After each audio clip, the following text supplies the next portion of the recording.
Ya Bueno, estamos ya grabando la clase, así que ahora vamos a empezar este tiempo.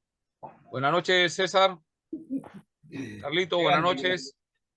Julio César, buenas noches. Y vamos a empezar. Buenas noches, Hoy día, pastor. sí, hoy día he venido con las pilas. yo He también. estado, he estado leyendo nuevamente el libro del Ministerio Pastoral. He estado escuchando el audiolibro mientras hacía otras cosas, mientras que tenía el tiempo. No manejando, ¿no? Manejando no se puede hacer, te distraes. Pero haciendo otras cosas y escuchar el audiolibro que les he mandado. Espero que lo escuchen. Y después que yo he escuchado esto, ahora vengo pues que me doy cuenta que estoy haciendo varias cosas que no estoy haciendo bien, que las he dejado de hacer. Por eso digo, ya tengo algunos años pastoreando, enseñando, pero debemos volver a eso hasta que eso quede grabado. Entonces, como los que han ya leído los capítulos, vamos a darnos cuenta que la vida de oración es realmente una vida de oración. Tenemos eso, o sea, el liderazgo de nuestra iglesia, eso es lo más importante. ¿Qué cosa es, qué cosa es lo que valoramos en la iglesia? Esos son los valores de la iglesia. La iglesia tiene valores. ¿Qué es lo que más valora? Entonces, a veces más valora la imagen, valora, ¿cómo se llama? Tenemos el mejor predicador del mundo, valoramos algunas cosas que no está mal que lo tengamos, pero no valoramos, por ejemplo, las escrituras. Las escrituras es lo que la iglesia debe valorar, pero no solamente las escrituras, sino también la oración. O sea, la oración es uno de los valores, es el fuerte de la iglesia. El pastor es un pastor que su fuerte, o sea, no sabe hacer todo, pero lo mejor que sabe hacer es orar. Cuando eso se da, ahí empieza a funcionar el ministerio. Y lo hemos estado leyendo. El que no ha leído el libro, no sé para qué entra a este curso, la verdad. Yo les recomendé ese libro, hay que leer mucho. La experiencia no la tenemos mucho de nosotros, pero el que escribió el libro tiene experiencia de años y ha estudiado, ha analizado y nos está dando esa pauta. Ese libro no es actual, es antiguo, ¿no? Bueno, contemporáneo, digamos así, ¿no? Pero muy buen libro, ¿no? Entre otros. Hay otros también que hay que leer, sí hay que leer, pero este principalmente porque abarca todo. Hay una experiencia ahí, ¿sí? ¿Quién ha podido empezar a leer ese libro?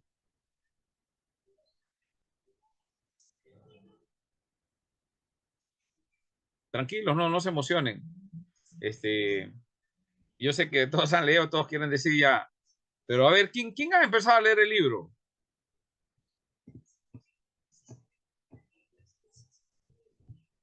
Me emociono mucho.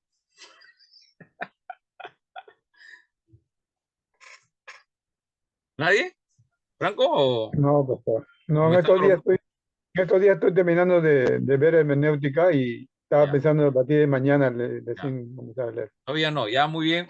La sinceridad es importante. Hermano, yo les recomiendo, si yo les recomiendo, lean un libro, en sí no les doy a leer mucho, cada uno ve si lee, pero si leen este libro y ya conseguí el audiolibro, pues siempre busco en los del libro de MacArthur, lo bueno que tiene es que él tiene audiolibro, o sea, hay en algunos, o sea, y lo vas escuchando, ¿no? Y eso ojalá que tú empieces a tratar de leerlo en el libro, ¿no? Ahí tienes el PDF. Entonces, en esta semana traten de leerlo mientras que van haciendo algo y puedan poner sus audífonos y escuchar sin que eso interrumpa tu trabajo, otra cosa, escúchenlo, porque creo yo que muchos de los errores que se cometen actualmente en la iglesia es por no considerar el ministerio pastoral. Algunos saben mucho de teología, saben mucho de muchas cosas, pero lo mismo que nada, o sea, simplemente dirigen, dicen lo que hay que hacer, pero el problema es que nos convertimos en fariseos. Le estamos diciendo a la gente, mira, tú debes tratar a tu esposa así, tú debes criar a tus hijos así.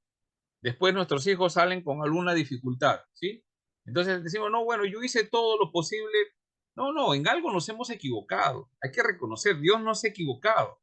Porque decir que así Dios ha predestinado, así Dios ha declarado que pase eso, pero el Señor nunca dirige a nadie hacia el pecado, ¿sí? Dios nunca dirige a nadie hacia el pecado. Él dirige y dice no, obediencia, ¿no? Entonces a veces nos justificamos, ya. Yo entiendo que no somos perfectos, pero si hay alguna responsabilidad en algún efecto de las cosas que hacemos, somos responsables. Somos responsables. Entonces, ¿hemos fallado en algo? Seguramente que sí. No estamos viviendo al azar, ¿no? Ese era ya cuando antes éramos en el mundo, vivíamos al azar, ¿no? Lo que Dios quiera, ¿no? Si Dios permite, ya. Ahora como creyentes no podemos decir así, ¿no? Nosotros tenemos que tener la convicción de la fe, ¿no? Si tenemos hijos, ¿cómo tenemos que criarlo? En disciplina, amonestación del Señor. Si no lo hacemos y fallamos en ese rol, vamos a tener consecuencias. Mi pregunta es, ¿sí o no? ¿Vamos a tener consecuencias si no disciplinamos y amonestamos a nuestros hijos en la disciplina del Señor? Si nos equivocamos en algo en esa función para los que tienen hijos, ¿va a haber consecuencias o no? Claro, pastor. Va a haber consecuencias. ¿Quién tiene la culpa? Dios. No, Dios así ha querido. no. No lo ha dirigido. Ahora, ¿lo va a permitir? Sí, lo va a permitir, pero Él no lo ha dirigido. Entonces, nosotros como creyentes, ¿qué tenemos que hacer? Tener autoridad, saber gobernar. Gobernar es autoridad.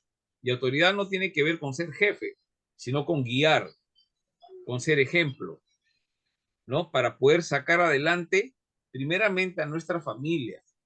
Si lo podemos hacer, estamos calificados para poder ayudar a la iglesia. ¿Eso es bíblico o no? Esa es mi pregunta. O lo que estoy diciendo simplemente es una idea que me ha venido ahorita.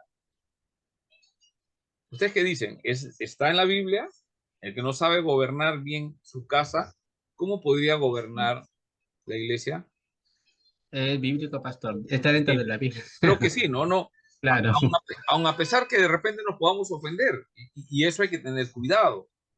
Y no hay por qué ofendernos, sino que el que se ofende es una característica de soberbia.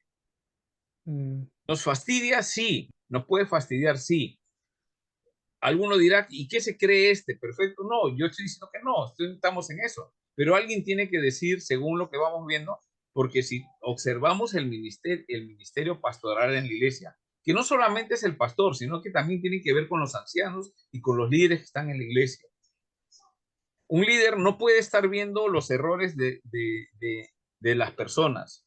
Si alguien es un líder, no puede estar observando los errores digamos, de un pastor. Si uno está bajo un pastor, no puede estar observando los errores, ¿no?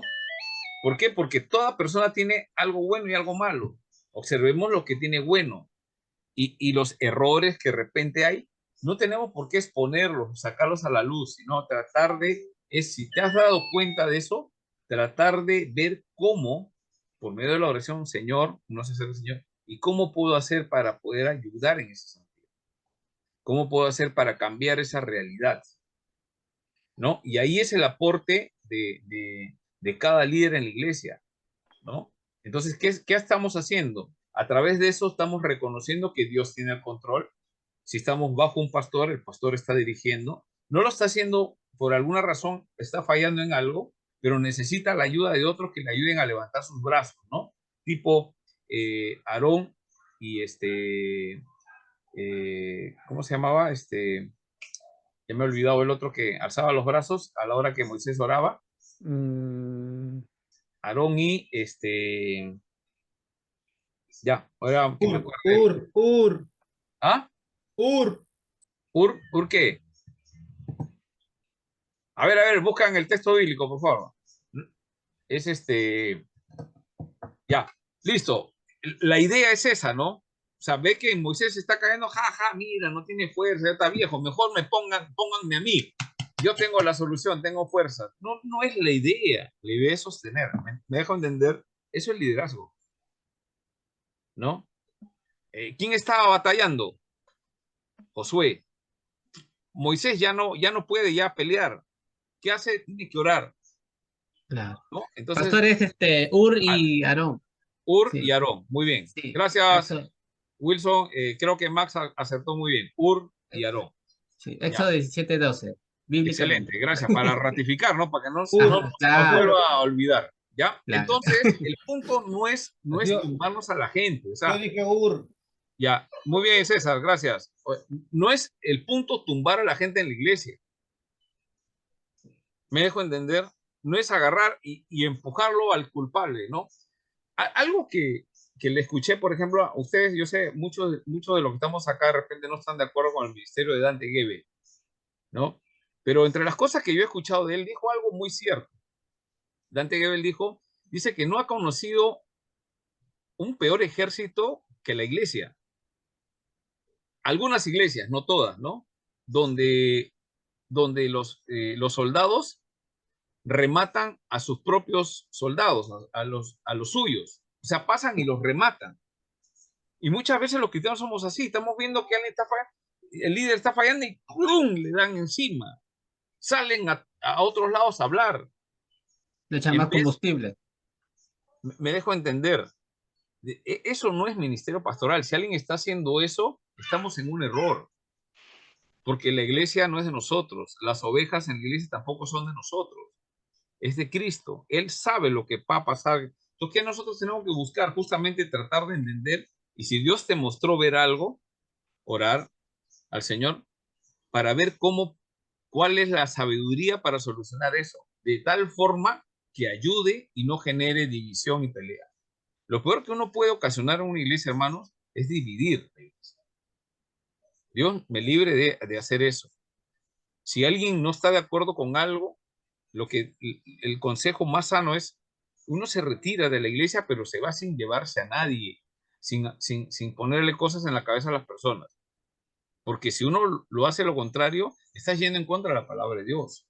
Y las ovejas son de él, no son de él. De repente ese pastor no es buen pastor, digamos, pero no hagamos eso, ¿sí? Acordémonos de David. David honró a Saúl hasta el último día de su vida. Entonces, esa es parte del ministerio, claro, ¿no? No, acá no hay una competencia, quién es mejor, quién es, porque al final todos estamos mal. Al final nos vamos a dar cuenta que todos estamos y nos vamos a agarrar y nos vamos a matar a golpes. Claro. Entonces, no es la idea, no vamos a solucionar. La idea es de juntarnos entre diferentes con todo nuestra y ver. Ahora, Dios a algunos les entrega un don, un talento, ¿no? A otros les entrega 2 talentos, a otros les entrega 3, otros 5. Pero por más que alguien tenga 5 talentos, pero si no hay carácter, ¿de qué sirve? Sirve de obstáculo para la iglesia, ¿ya? Entonces, preferible tener un solo don y tener un buen carácter para ejecutarlo. Entonces, uno es eficaz, ¿no? Entonces, en la iglesia todos, en el liderazgo, pastores, no pastores, diáconos, ancianos, debemos estar cubriéndonos la espalda, no tapándonos pecados, sino cubriéndonos las espaldas, como si fuese tu hijo. Yo no creo que haya un padre que ve la falla de su hijo y empieza a ir a otro lado. Oiga, mira, mi hijo, ese es un tal por cabo forajido. Si hay un papá, una mamá que hace eso, ya es un problema, eso ya sí es, ya eso es, ¿cómo se llama? Es una enfermedad, ¿no? Hay un problema mental ahí. Normalmente, por naturaleza, tendemos a tratar de cubrir, tapar para que el resto no vea y tratamos de ayudarlo para sacarlo adelante, ¿no? Tampoco es tapar, ¿no? Algo, ¿no? Consentir, pero tratamos de cubrirnos las espaldas con la finalidad de arreglar y seguir adelante, no tumbar a la gente. Ese es el ministerio pastoral. Entonces, hermanos, lean el libro, porque uno de los problemas en los cuales caemos es porque no tenemos una vida de oración. Y eso hay que darle duro. O sea, la oración no es simplemente levantarse, hacer una oración como los fariseos, ¿no? Gracias, Señor, que yo no soy como el resto de los hermanos en mi iglesia, ¿no? Gracias porque yo me levanto temprano y puedo leer la Biblia y yo entiendo, Señor. Gracias porque yo entiendo esto. Esa es la oración del fariseo. La oración del pecador que salió justificado, acuérdense. ¿Cuál fue la oración del Señor? Yo soy el culpable, no soy digno, ¿no? Y algo así tenemos que acercarnos al Señor. El Señor Jesús, cuando se acercaba en oración, ¿qué era lo que más hacía Jesús?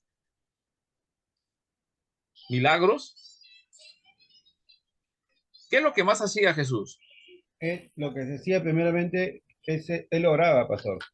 Ya, lo que más hacía era oraba. Ahora, la pregunta es, ¿y cómo sabemos eso? Por la Biblia. En la Biblia lo dice, Ya, pastor. muy bien. Pero ya, dice que oraba, pero también hacía milagros. Hermano, También. resucitó a un muerto. Caminaba sobre las aguas.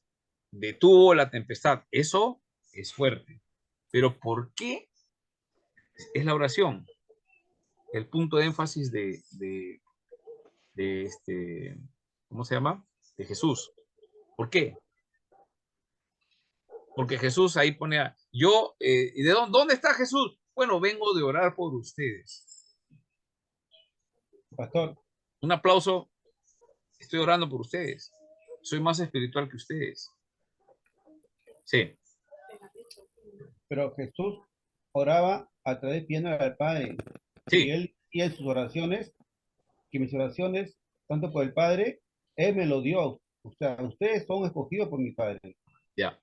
Sí, pero ¿cómo se notaba que Jesús era el punto? Sí, estamos de acuerdo todos que la oración, no estoy preguntando la forma. La forma hay que hacerla para hacerla igual que Él.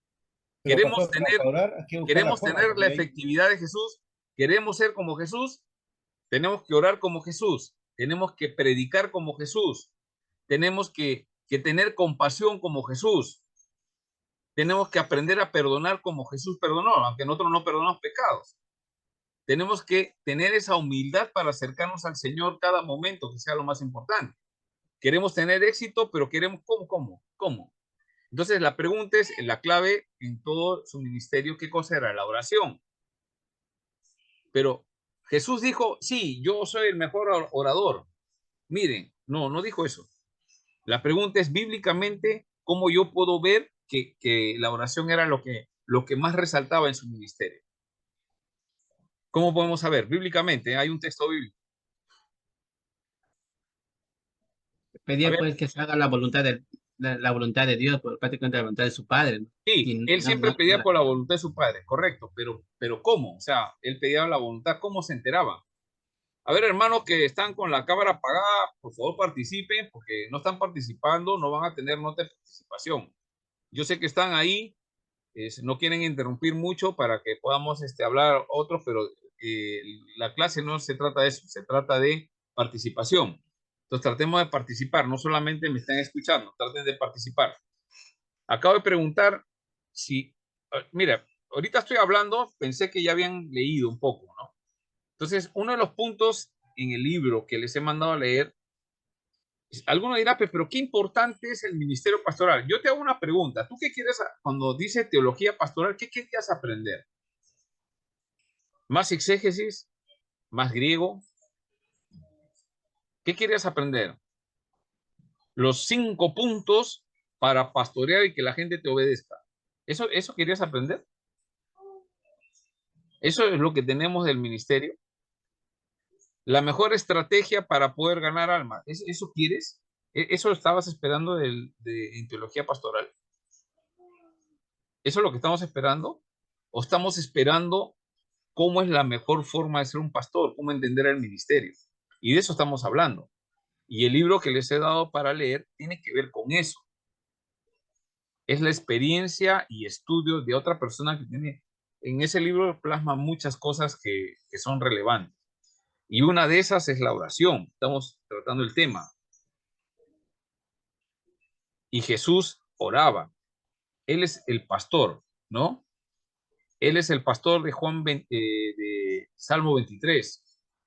Él es el buen pastor de Juan capítulo 10. Pastor, Juan 17, ¿Ya? ¿Qué dice? ahí dice que Jesús oraba por sus discípulos. ¿Ya? Sí, pero, o sea, hay un texto. A ver, los otros hermanos, por favor, lluvia de ideas. Están como, poquito estamos ahí ya, lluvia de ideas. Debemos dominar el texto bíblico. Queremos pastorear y tenemos que conocer todos los episodios de Jesús.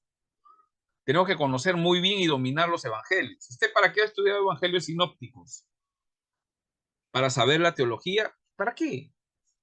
Sí, tiene que saber la teología, pero ¿para qué? Para conocer a Jesús. Ya hemos dicho que en nuestras clases queremos conocer más al Señor para poder hacer su voluntad.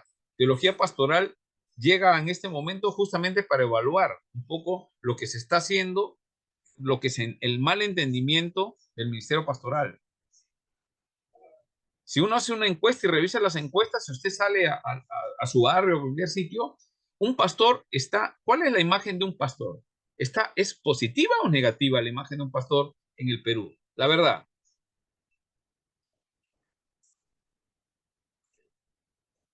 Está muy cuestionada la labor de un pastor, ¿no? Por el Sí, tema de aquellos pastores pues, que se enriquecen, lucran con el evangelio, ¿no? sí, A través de los diezmos, de las ofrendas. así es. Entonces, también hay bueno, ciertos pastores también que han cometido inmoralidades, ¿no? Claro. De una y un forma, ¿no? Que eso lo desprestigia, ¿no? Ujú. Y esa es Sí. la realidad en la actualidad. Y justamente esa mala imagen de un pastor afecta a todos, o sea, no todos son. Es igual que en la policía, ¿no? Si uno habla de la policía, ¿qué puedes decir?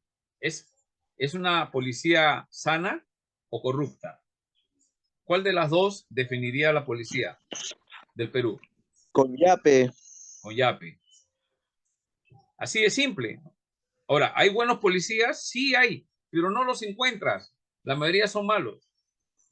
Espero que el ministerio pastoral no sea así, pero a veces uno o dos que están haciendo cosas y lo hacen mal, embarran a todos. Entonces es importante una denominación y la denominación ordena pastores y la denominación que los pastores que están ordenando están como dándole están avalando a un ministerio pastoral. Entonces no se puede hacer por hacer nada más, ¿no?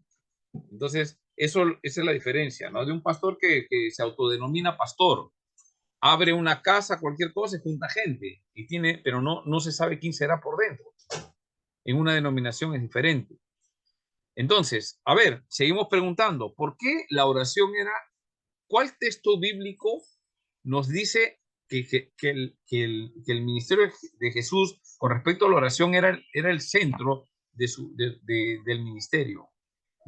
¿Cuál es Jesús como pastor para poder cuidar las ovejas, dar su vida por las ovejas, hacer el sacrificio, etcétera, todo? Evidentemente que oraba, pero eso es lo que sabemos de Jesús por el mismo texto. Pero ¿qué era lo que veía la gente acerca de Jesús? Y habíamos dicho, veían milagros, resurrección, detener Pastor, las tempestades. pastor. Sí, También de Jesús se hablaba mal, pastor, que andaba con pecadores. cobradores de impuestos, que eran con comilones, con bebedores, ¿no? O Claro. sea, como que, ajá, Así es, claro. Es que para el religioso, el hecho de sentarse pero no había ninguna acusación ni un testigo que dijera que él pecaba, ¿no? Entonces, sí, es verdad. A ver, una vez más, si no ya para tirar la toalla y yo diré el texto.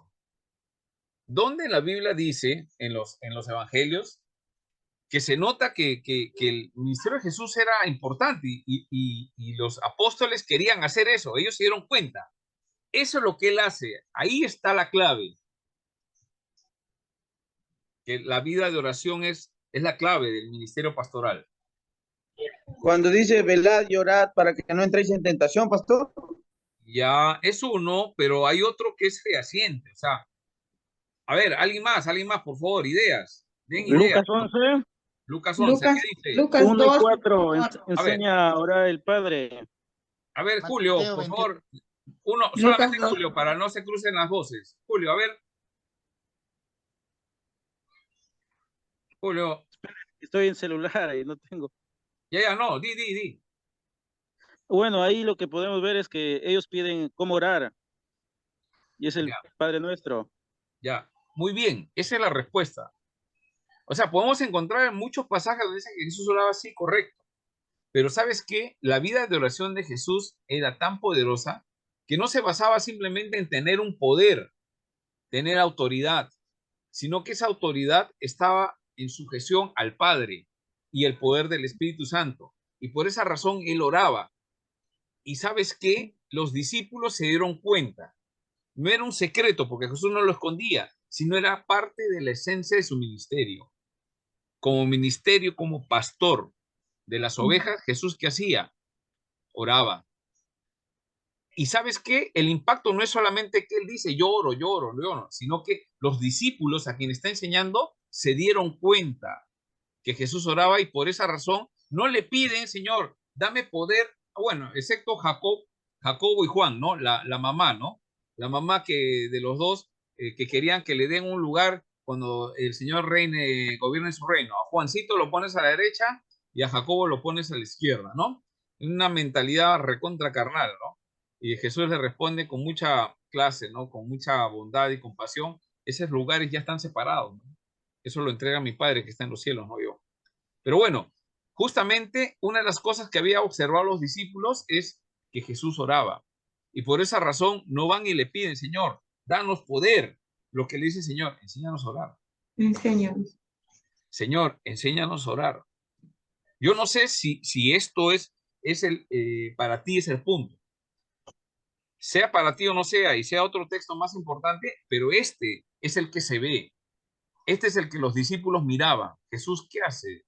Sana enfermos, paralíticos, sabe responder, tiene sabiduría. ¿Qué hace? Ora. ¿Y qué hacen los discípulos? Se dan cuenta. Señor, enséñanos a orar. Encuentran la forma como se desarrolla un ministerio. Mi pregunta es, ¿eso se da en nuestro ministerio? ¿En nuestra iglesia es esa la esencia? Y ahí, si es que no lo es, hay que empezar a buscar eso. No hay que ser muy humildones, ¿no? No, es que yo oro en mi casa. La iglesia no es más para servir, no. Es que en la iglesia, como líderes, tenemos que enseñar lo que hacemos en privado. Eso no quiere decir que estemos, ¿no? Tenemos que, si nosotros, digamos, oramos a las 5 de la mañana, conozco algunos que dicen, porque yo no estoy cuidando, decimos, damos por sentado que no van a estar mintiendo. Digamos, oran a las 5 de la mañana. Y un día yo le digo a alguien, vamos a orar juntos a las 5 de la mañana. No, porque no puedo salir a las 5 porque ese es mi tiempo de oración con el Señor. Y soy pastor. No puedo hacer. Yo puedo hacer a partir de las 6:30 o 6 de la mañana porque de 5 a 6 mi tiempo con el Señor. ¿Estaría bien o estaría mal? Si está a cargo de una iglesia y está pastoreando, creo que la responsabilidad es ceder, ¿no? Ceder porque Enseñar. es el pastor Enseñar. de las ovejas. O sea, si estoy orando a las 5 de la mañana, ya, venga. Ya. Eso es lo que hizo Jesús. Enséñanos a orar, Jesús. No. Yo, esas son oraciones especiales. Ustedes vean cómo orar, porque mi tiempo con Dios no me lo quita nadie. Ese, entre comillas, ese es un religioso. No podemos hacer eso. Tenemos que, en ese momento, sí, oye, sí, a mí me gustaría que me digan así en la iglesia, pero no me dicen. Me gustaría que el meme, pastor, ¿puedo orar junto a las 5 de acá? Hay 2 jóvenes, 3 jóvenes en mi iglesia que sí. La vez que hemos podido ir a algún sitio hemos orado juntos. Pero el resto nadie quiere, pero si hay un grupo que quiere orar, vamos a orar juntos. No, es que en mi tiempo, no, ellos quieren aprender. No están probando a ver si uno ora o no, ¿no? A cada uno su problema. Pero esos son momentos donde uno tiene que enseñar. Jesús lo hizo. Bueno, orarán así, Padre nuestro, que estás en la... Y les enseñó. Ya, yo quiero ser como Jesús. No voy a lograrlo, yo sé. No tenemos eso, pero anhelamos eso o no. Entonces el ministerio pastoral tiene que ver, cuando vemos a Jesús, la esencia. Ese tema de la oración, a ver, ¿a quién le tocó? Creo que la oración, ¿a quién le tocó? A mí, pastor. Ya. Sí, Qué bendecido. Yo recomendaría que, Wilson, tomes nota de varios puntos de la oración. No como, mira, les recomiendo a todos, lean este libro no para cumplir conmigo, hermano. Si usted quiere, venga y dígame, pastor, mira, ¿sabe qué? Póngame una nota probatoria. Ya, yo te pongo una nota probatoria, copia, pega, haz lo que te da la gana. no. Pero yo les recomiendo algo. Aprendan de esto que está enseñando. En esto. Y Wilson, trata de anotar y todos lean el tema de la oración. Claro, porque pastor. ahí no te van a enseñar cómo orar. Te van a decir la importancia, la vitalidad. que hay en la oración. ¿Alguien sigue a Paul Washer? ¿Alguien sigue a Paul Washer? Yo, pastor, veo su Ya. prédica, su prédica. Ya. ¿Y el resto qué? ¿Qué mira? Está. A Farruko, ¿cómo se ha convertido? A Iván Vázquez, ¿Ah? del español. Ya. ¿Saben quién es Estamos en oración Washer, por no? Paul Washer. ¿Ah? Estamos en oración por Paul Washer. Lo Ya, acaban de sí, operar. bueno, claro. ¿Y por qué seguimos a Paul Washer? Muchos siguen porque él es fuerte en su forma de tratar algunas cosas y los fariseos, muchos de los que son medio fariseos en la iglesia, les gusta eso. Pero mi pregunta es, si seguimos a Paul Washer, ¿para qué es? ¿Para nosotros o para ir y chancar a la iglesia? Para Creo que para haya el poder- cambio en nosotros. Y una de las cosas que más Paul Washer dice son dos cosas. Predica el evangelio y tenga una vida de oración. El que lo ha seguido enseña muchas cosas. Lo tercero es que cada uno debemos dominar la doctrina de la justificación de la fe. Pastor, Son tres cosas principales que él dice y todo el centro de todo eso es la vida de oración. Entonces, si alguien quiere evangelizar y no tiene vida de oración, ¿qué quiere hacer? Si alguien quiere hablar de la justificación de la fe, pero no vive en oración, ¿de qué hablamos? ¿No? ¿Alguien quería intervenir, creo? sí, pastor, hay un tema de, claro, lo que escuchó en una de las oraciones de Paul Washer es que realmente lo que hace él, entrar en oración, le pide al Señor primeramente, ¿no? El perdón, ¿no? O sea, que limpie sus pecados que ha cometido antes de dirigirse a Él en santidad. Porque cuando Él dice, oremos por un espíritu de agradecimiento diariamente. O sea, el espíritu que Dios ama y tenemos que alentarlo y honrarlo. Entonces, lo que hace Él es pedirle en oración, realmente, si he pecado algo, perdóname, Señor, para entrar en santidad. Sí, son las partes dentro de la oración. Pero mi pregunta es, ¿realmente tenemos una vida de oración? Porque nuevamente caemos en el mismo problema. Somos estudiosos de la Biblia, muchos de nosotros, ¿sí? Ya, pero caemos en el tema teórico, pero no tenemos esa vida de oración. Una vida de oración es como lo que hacía Moisés, intercedía. ¿Por quién? Por la gente que se estaba levantando en contra de Dios. Él tenía a cargo cuidar una congregación.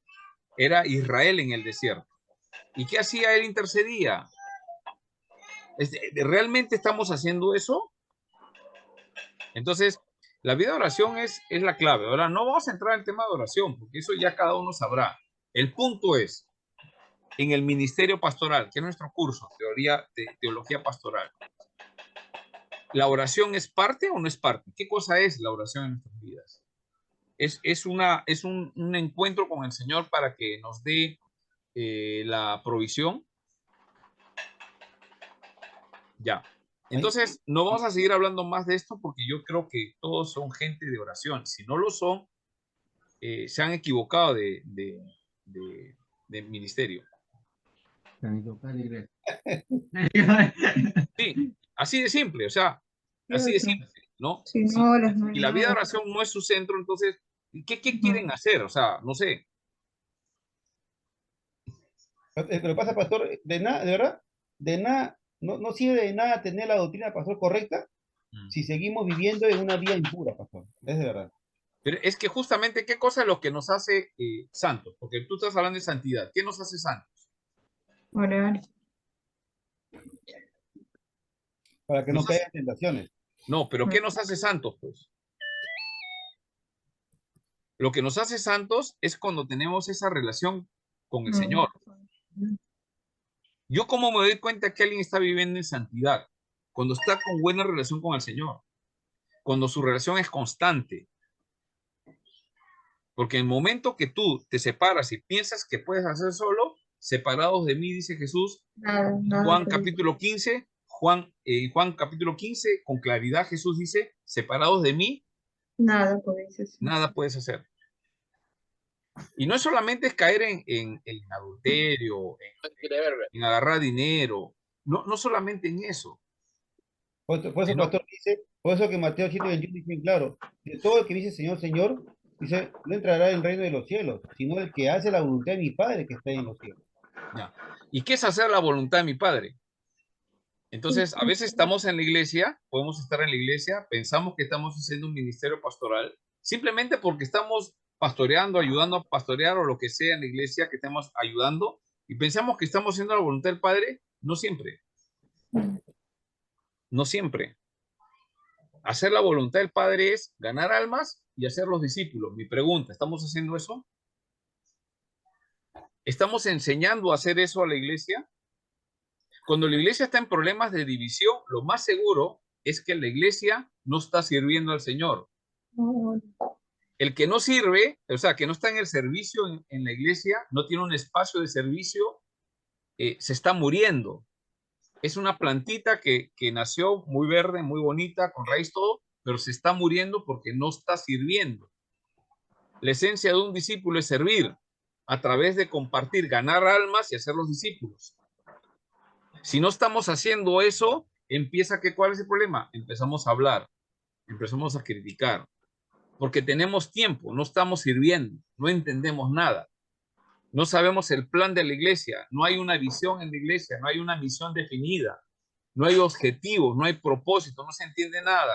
Un día se hace una cosa, al día siguiente se hace otra cosa. Uno dice una cosa, otro dice otra cosa. En la iglesia no puede ser eso. No, La iglesia sigue un solo camino. pero pastor, ¿Cuál disculpe, es? ¿Cuál es el camino? Permíteme para terminar la idea. El que ha dicho Jesús,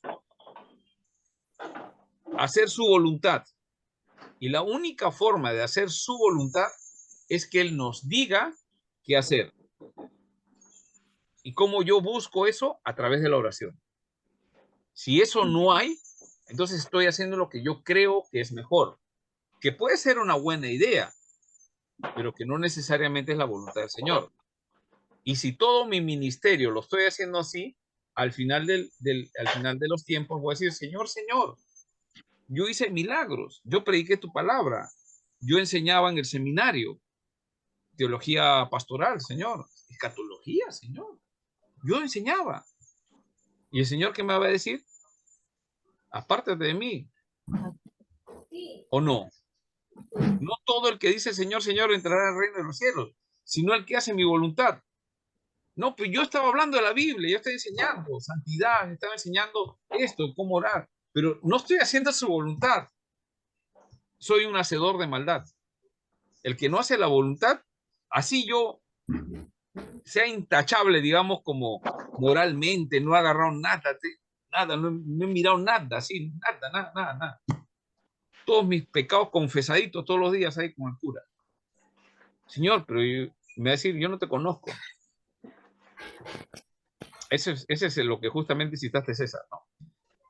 Y acá la valla del ministerio pastoral es muy alta y no lo podemos hacer nosotros si no estamos conectados con el Señor. Nuestra tarea es estar conectados con Él. ¿Para qué? ¿Para qué debemos estar conectados con el Señor? Es mi pregunta. ¿Para qué? Para sentirnos espiritualmente fuertes. No necesariamente. Nuestra función, si Dios nos ha llamado, cuando nos ha llamado ¿para qué? Para tener, primeramente, porque vio que tienes una relación con Él. Y a partir de ahí, ¿qué cosa? ¿Para qué quieres tener una relación con Él? ¿Para hacer la función de un sacerdote?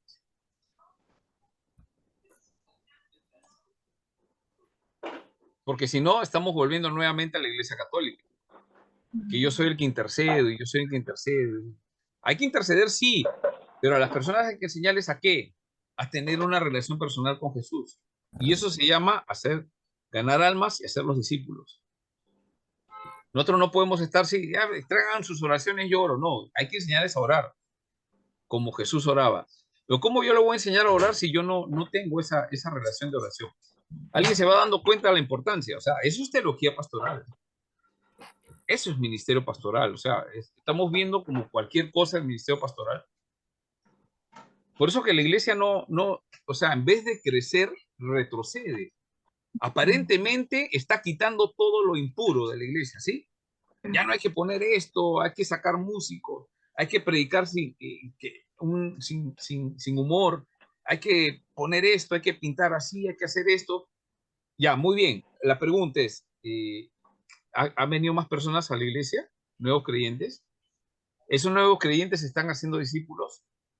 La iglesia, ¿qué cantidad de personas están sirviendo? El porcentaje. Lo óptimo es que el 80% de la iglesia esté sirviendo y el 20% esté mirando y aprendiendo. ¿Para qué? Para incluirlo en el grupo de 80% y los nuevos que entran sean el 20%. Entonces, si eso se da como se daba en la iglesia primitiva, la iglesia va a crecer. De repente algunas van a crecer más rápido, otras un poquito más despacio, pero van creciendo. Pero están creciendo sanamente. No se están multiplicando como en las células. Las células, si vemos en la función de la célula no es bíblica, es antibíblico. En la iglesia primitiva no habían células. En la iglesia primitiva había casas, iglesias. Eran iglesias en la casa, ¿o no? Entonces, esos principios son importantes, ¿ya? Entonces, ¿por qué? ¿Y cómo debemos orar? Pues, para poder entender y cómo ponerlo en práctica en este tiempo, ¿no? Y cuando la gente está sirviendo, hermanos, ya se ha consagrado, se está consagrando, se está separando. Entonces, alguien que está sirviendo al Señor ya no está preocupado en chismear, en ver qué hace el otro, está sirviendo al Señor. Si se da cuenta que algo está funcionando mal, trata de ayudar para poder levantar y que siga funcionando la obra del Señor, ¿no? Considerándonos cada uno a nosotros mismos. Entonces, el tema de la oración yo creo que es vital, porque muchas de las cosas que estamos haciendo, como el Señor te dice, no hagas eso. ¿Cómo te dice? ¿No? ¿Cómo te dice? Muy bien. ¿Alguna pregunta? Pastor, una consulta. Sí. Lo que pasa que, claro, usted tiene razón, pero hay puntos, pastor, en la iglesia. Sí. Claro que hay iglesia, no hay iglesia perfecta, ¿no? Ah, no.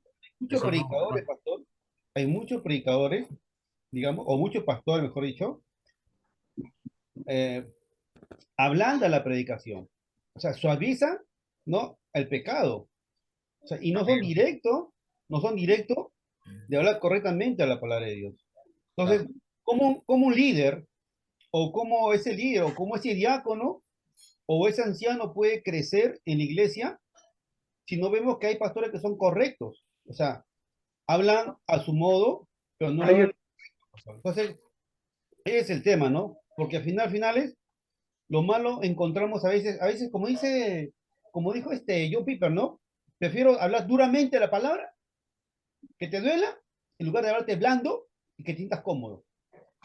Porque la Claro. palabra es muy eficaz, ¿no? Entonces, yo creo Sí. que finalmente no somos los líderes, son los pastores que cómo puede educar la delicadez, el afinamiento y la humildad de cómo servir a Cristo, a Así Dios, es. en la iglesia, pastor. No, sí. El asunto del pecado, sí. Sí. Y por eso que la mejor forma de saber cómo predicar, justamente lo hemos visto un poco en homilética, pero una de las cosas más importantes a la hora de predicar es que hay que predicar expositivamente. ¿Por qué? Porque expositivamente uno se organiza, digamos, vas a predicar y tienes que organizar tu prédica. Entonces la iglesia, ¿cómo lo organiza? Organiza, pues, digamos, agarra el Evangelio de Juan. El domingo va a predicar Juan, capítulo 1, el otro domingo Juan 2, así. Entonces, ¿el pastor qué hace? Ya oró y Dios le mostró que es Juan, ¿sí? Entonces, hay capítulos que lo va a tener que poner en 2 partes o 3 partes, no lo sé cómo lo organiza. Se hace un plan, ora y hace ese plan. Y tiene que predicar expositivamente.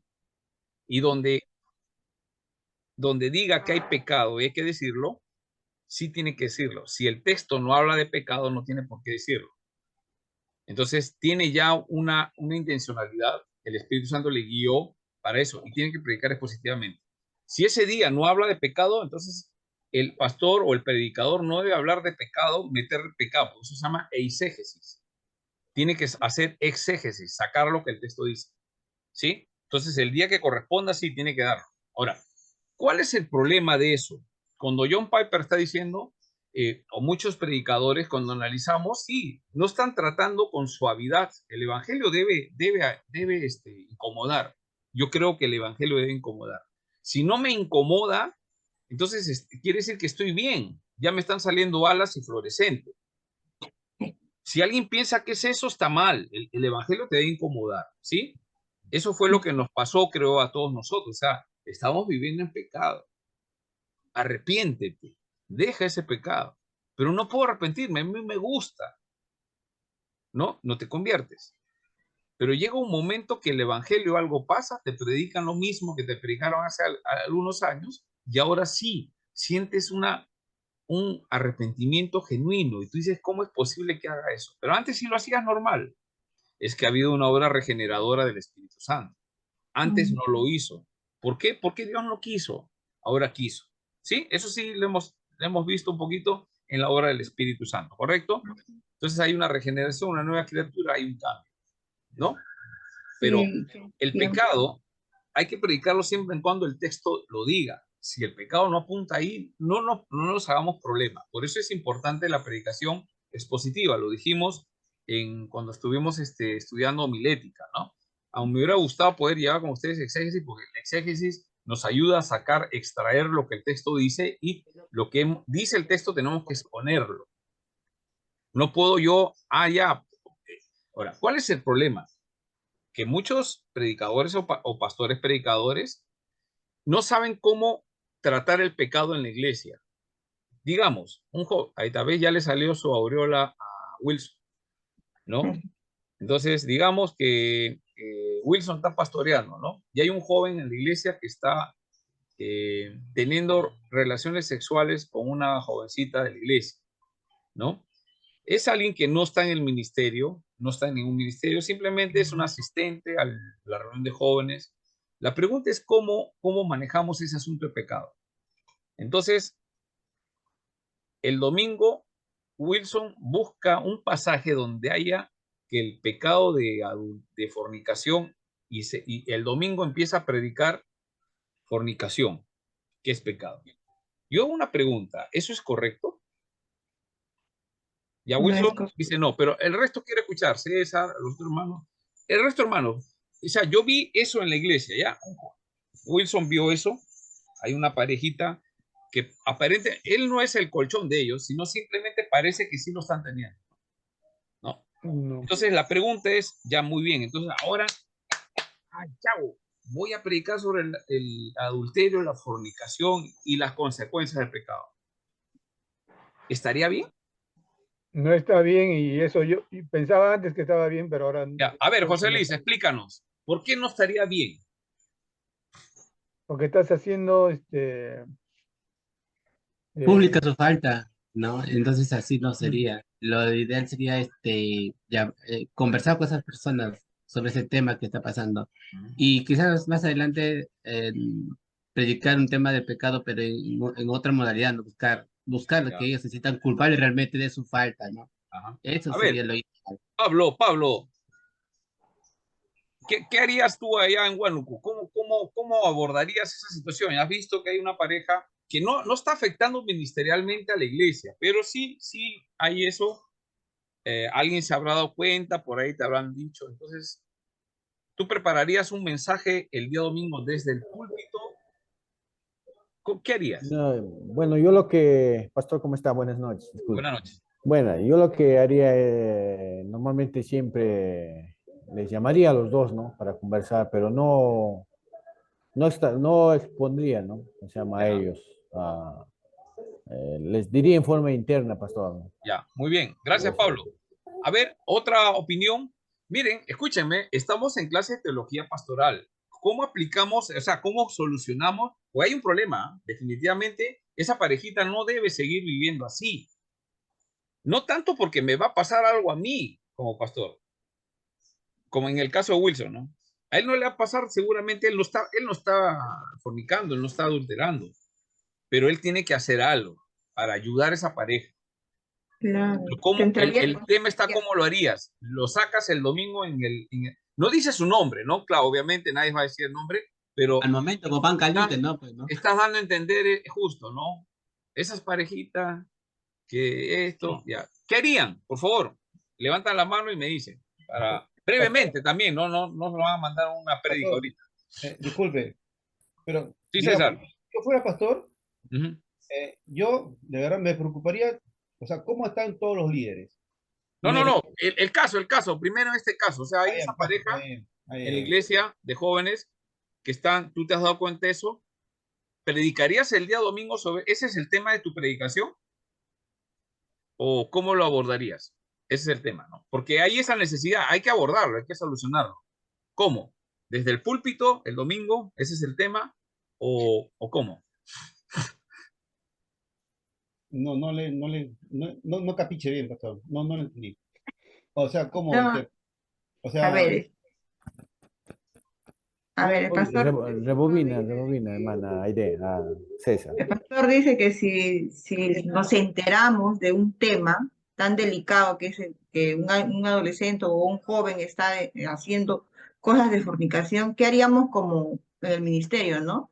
Si lo llevamos a la predicación o ¿qué haríamos? Entonces, yo creo que en este punto, pastor, tendríamos que llamarlo, si nos hemos enterado, dos así cosas. sea por segunda o tercera, tendría que llamarlo a esa persona a hacerle, a llevarle a consejería pastoral primeramente, preguntar primeramente qué es lo que pasó o qué está pasando, ¿no? Averiguar, eh, bueno, directamente con la persona, Claro, hablar con él, y si es verdad, preguntarle si es verdad o es mentira, porque se supone que muy tienes bien, que primero ir a la fuente principal, ¿no? claro.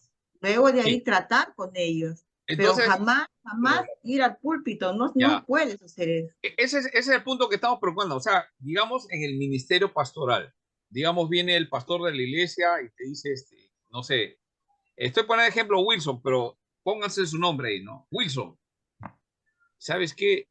Esta pareja está haciendo esto. O Wilson viene y me dice, no, yo estoy pastoreando y Wilson está encargado de jóvenes. Y Wilson me dice, pastor, fulanito de tal está haciendo lo que está haciendo, ¿no? Entonces yo le digo a Wilson, Wilson, ¿y qué hago? ¿No? Obviamente que un pastor debe saber qué hacer, pero ¿tú qué harías? O sea, ¿qué hago? El día de domingo preparo un sermón para que ya con eso se solucione el problema. Lo denunciamos públicamente, que acá no permitimos, porque la santidad de Dios es más importante. Entonces, sacamos un mensaje el día, o sea, lo que determina el día domingo, del mensaje del día domingo, es una situación personal y no es lo que Dios te ha dicho que tienes que hacer. A eso quería llegar. Pues entonces de púlpito una indirecta y una indirecta. Ya, hay que tener cuidado también de esas directas, ¿no? Porque primeramente, cuando uno desarrolla un texto y el texto dice y hay, obviamente, pues si por ahí, digamos, tienes que tocar, digamos, no sé qué pasaje sobre la mujer samaritana, ¿sí? Entonces hay una jovencita que es un poquito alegre y está haciendo cosas que no debe de hacer. Entonces tú dices, voy a predicar a la samaritana. 5 maridos ha tenido y el que tiene ahora no es su marido. Pecado de adulterio. Muy bien. Mi pregunta es, ¿ese texto de qué habla para tratar ese tema? Estamos haciendo teología pastoral, o sea, ya ustedes saben hacer un exégesis, creo que sí, ya saben. ¿Cuál es la enseñanza de la mujer samaritana? ¿Cuál es la enseñanza de Jesús cuando él va y le da el encuentro a la mujer samaritana? ¿No?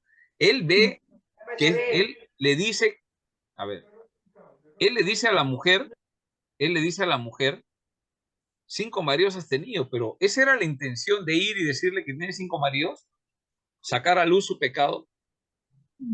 ¿Cuál era la intención de Jesús? Porque si Jesús se desvía su camino y sube al pozo y era intencional, eso sí, si no saben hacer ese ejercicio, eso es principalmente. Jesús se desvía de su camino y pasa por Samaria. Y exactamente va al pozo al mediodía y los manda a comprar. Y él se queda conversando con la samaritana. Él sabía, él tenía que encontrarse con la samaritana. La samaritana no lo sabía, ¿no? Muy bien. ¿Qué es el punto principal de la mujer samaritana? Vamos a hacer un poco de práctica de teología pastoral en el ministerio pastoral con este texto. Por favor, ¿qué es lo que quiere abordar Jesús con la samaritana?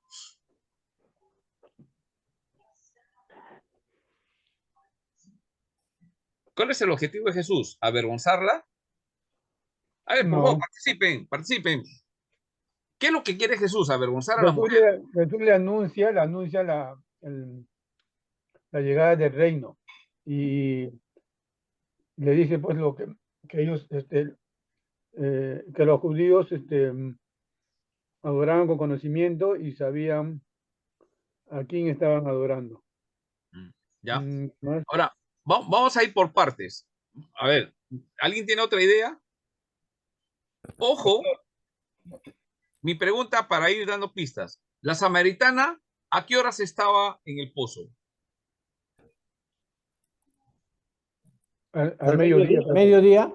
Al mediodía. ¿Había otras mujeres que fueron a sacar agua? No. ¿Por qué ella va al mediodía cuando hay mucho sol y no va más temprano con las otras mujeres? ¿Por qué? Para no exponerse. Ya, ¿por qué? Porque no sea estaba insultada. avergonzada. Ajá. Ojo, una buena exégesis nos lleva a entender que esta mujer estaba avergonzada de su situación. Y cada vez que se encontraba con las personas, lo que hacían era, ¿qué cosa? Burlarse de su condición. Claro, claro, Por eso que ella ya no quería y esperaba que se vayan todas esas, y ella iba a sacar agua. Y Jesús va a darle el encuentro a esa hora, no a las otras. Pero, Las pastor, que creen, entre comillas, que son dignas. Va a darle el encuentro a la necesitada. pero ¿Sí? Muy bien. Jesús, digamos, bueno, esa mujer había tenido costumbre, ¿no? Porque realmente fornicaba, ¿no? Tenía el pecado, ¿cierto? ¿Quién? La mujer, pues, ¿no? Porque tenía 5 maridos, ¿me dices? Ha tenido 5. Claro.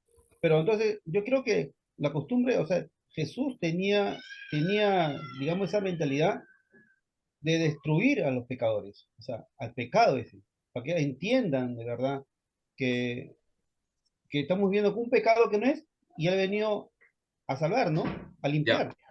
Mi pregunta es, César, ya hemos visto que la mujer estaba avergonzada y no salía, no se juntaba con otras mujeres porque tenía algo vergonzoso, pues, ¿no? Su pecado era de que ha tenido varios maridos, pero no los ha tenido todos a la vez, o sea, no era una prostituta, sino diría que era una prostituta. Era una mujer que ha tenido maridos y cada marido la ha dejado. Y eso le ha traído problemas. ¿Por qué? ¿Por qué esa mujer necesitaba tener maridos? ¿Ustedes saben por qué? Pastor, en estos casos, así pasan, en hoy en día. No. Ahí hay un error exegético, César. Nosotros no podemos decir es que así pasa. No. ¿Cuál era el contexto cultural? Exégesis. Una mujer que un marido la sacaba y después la despreciaba, cuando un marido despreciaba a su mujer, era lo peor que le podía pasar a una mujer. Es una repudio prácticamente, no repudiada. Repudiada. ¿No? Esa mujer ya estaba marcada, ya nadie la iba a tomar. Entonces, vamos por partes. Esto lo que yo quiero, hermanos, es que ustedes, miren, es un texto bien simple, ustedes deben tenerlo ahí, estúdienlo, por favor. No lo utilicen inadecuadamente porque eso es no hacer la voluntad del Señor. Si no entendemos el contexto cultural, estamos haciendo cualquier cosa. Jesús no quiere avergonzarla. Jesús quiere cubrir su vergüenza. No quiere, César, la idea no es que quiera destruir. El Señor está airado. El Padre está airado contra el pecado porque la paga del pecado es muerte. Pero la dádiva de Dios es vida eterna en Cristo Jesús. Esta mujer avergonzada, que su destino es la muerte por causa del pecado, Jesús va a darle el encuentro para decirle yo soy. En el Evangelio de Juan, Él es el gran yo soy. ¿Y él qué le dice? Dame agua de beber, pero si tú bebieras del agua que yo te daré, nunca tendrás sed. Nunca más tendrás sed. Entonces, ¿qué cosa es lo que estaba Jesús buscando? Que esta mujer crea qué cosa, que Él es el Mesías. Juan capítulo 20, versículo 30 y 31 dice el propósito de Juan, para que creyendo que Jesús es el Cristo, el Mesías, y para que creyendo tengan qué cosa, muerte, no, tengan vida en su Eterno. nombre. Lo que está haciendo Jesús está yendo a darle el encuentro para que esta mujer crea en él y sean perdonados todos sus pecados y darle nueva vida en Cristo Jesús. No la quiere destruir. Jesús dijo en capítulo 1, Juan capítulo 1, por favor, esta es una exégesis seria, ¿no? ¿Qué cosa es lo que hace? Dice Jesús, el Señor ha enviado a esta tierra, no ha enviado un condenador. Jesús no es un condenador. Ha enviado a un ¿qué? ¿Qué cosa es Jesús? ¿Un qué cosa? ¿Condenador? ¿Qué cosa es? Consolador, consolador. Un salvador. Consolador también, pastor. Sí. Consolador es el Espíritu En Santo, hermano. Juan capítulo 1 dice que Dios no ha mandado un condenador. Jesús no es un condenador. Hermano, quitémonos eso de la cabeza. Jesús no es un condenador. Jesús es un salvador. ¿Y cuál es el medio? Que crean? ¿A todos va a salvar? No, pues, los que crean. Los que él ha elegido. Los que están predestinados. La samaritana estaba predestinada para ser salva. Así de simple. Entonces, sí, la paga del pecado de esa mujer, claro, es muerte. Igual que los fariseos. Igual que cualquier otra persona que no pone su fe en Cristo. Ese es el punto. Sí. Le digo, pero la enseñanza en sí de la samaritana era para que ella pudiera tener, ¿no? Salvación por medio de Jesucristo, ¿no? Así. Pero también la enseñanza es que la enseñanza sobre la estadía en el cielo, algo así, ¿no? Porque supuestamente le dice, ¿no? Entonces, si tú vas a resucitar, entonces, ¿de quién vas a ser su esposa, no? Entonces también nos da una enseñanza un poquito más profunda ahí, ¿no? Sí. Con Ahora, respecto... Max, ahí hay que tener cuidado. Por ejemplo, con la samaritana, no hay el problema de que quién va a ser el marido de ella en el cielo. Ahí no, ese tema no se trata ahí. Eso se trata cuando los saduceos vienen a preguntarle a Jesús y le dan una hipótesis, ¿no? Hay una mujer que varios maridos ha tenido, ¿no? Ha muerto así. En la resurrección, porque los saduceos no creen en la resurrección. Ojo, el contexto. Solamente estoy puntualizando, ya no se vayan a molestar si les ayudo en ese aspecto, ¿ya? Por favor, nunca hay mala intención de querer, no, sino ayudarles un poquito para que profundicemos en algunos datos. Eso se llama exégesis. En exégesis no solamente se analiza el término, se analiza el contexto. Entonces, por ejemplo, con los saduceos, ¿qué es lo que creen los saduceos? Ellos no creen en la resurrección. No. Y Jesucristo sí habla de la resurrección. Entonces vienen y le dicen, ya, acá lo tumbamos. Jesús, ¿no? Una mujer tuvo varios maridos, para sintetizar. Cuando muera y resucite y esté en la gloria del seno del Padre de Abraham, ¿marido de cuál va a ser? Si los 10 han sido acá. ¿Y Jesús qué le responde, Max? Arriba en los cielos. ¿Ah? Maxito salió del grupo, pastor. Arriba no habrá casamientos, ahí ni se casarán. Sí, muy bien, hermana Aide. En el cielo no va a haber casamiento. No hay matrimonio, no hay matrimonio. O sea, la mujer, ya, digamos en la samaritana que ha tenido 5, cuando sea, ya el Señor la ha salvado, ya no necesita marido. Así es. Para vivir. Ceguera no necesita de un marido que le dé una posición, ahora necesita de Jesucristo, y eso fue lo que ella entendió. Sí. Este es el Cristo, y fue a anunciar, ¿no? Algunos dicen la primera evangelista, porque se convirtió, y de ahí vinieron, ¿quiénes? Los samaritanos. Los samaritanos. Y cuando están viniendo los samaritanos, ¿por dónde están viniendo? Entonces Jesús está en el pozo, ¿no? Y le dice a sus discípulos que habían venido, le dice, la mies está madura, ¿no? ¿O no? ¿Y por qué le dice la mies está madura? Porque Jesús le está señalando, ahí entre las plantas están viniendo los samaritanos. Y él dice, no por la planta, sino por los samaritanos. La mies es mucha, dice. ¿No? Le dice, ¿cómo es el texto? Le dice en Juan 4, que es parte de la composición de la canción La cosecha, ¿no? Alza tus ojos y mira, ¿no? Le dice, miren. A ver, por favor, en el texto está en Juan capítulo 4 para poder puntualizar. César, está por ahí, ¿no? Juan 4, por favor. Ah, fino, pastor, Juan 4, Juan 4. capítulo del 1 al... No, todavía no. No, una parte nomás. Versículo 35. Mira, cuando ya la mujer se fue a Samaria, ya les habló a las personas y la gente, ¿y cómo reacciona la gente? Le creen a la mujer que tenía 5 maridos. Eso no es normal. ¿O es normal? O sea, una mujer que y va y le dice a las personas y todos los amadores, a ver, bueno, versículo 29, ¿ya? César, lee 29. Uy. Ojalá, 28. A ver, ¿quién tiene 28? Amén.